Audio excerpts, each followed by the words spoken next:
андай не болып қалмасын әшейін тыңдап күшті болды десе алматыдан келді бір кісі не айтты десе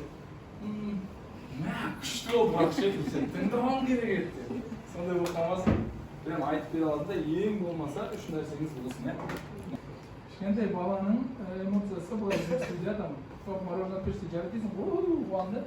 давай балам ертең жылады айттым ғой еще қазір болады еще обещал дейді рычаг қазір айтқан тұру керек дейді а сен ертеңгісін обещание ұстанамын жарайды кеттік дейсің қуанады мороженое осындай адамдар эмоция дегенде осындай иә іштегі эмоцияны шығару ол реакция мысалы жылау ол эмоция емес жылау уже реакция мен қайғырдым сосын жыладым айқайлау ол эмоция емес мен ашуландым бірінші сосын айқайлап жібердім айқайлау реакция эмоция бірінші в общем иә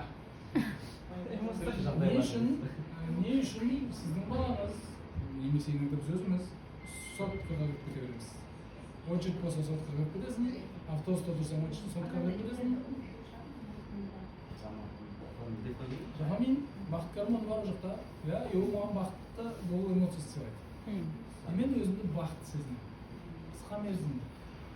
енді қараңыз что происходит мен соткамды аламын примерно 15 секунд видеолар көремін потому что менің 1,5 минуттық коуч күнделігін определенный адамдар ғана тыңдайды сіздер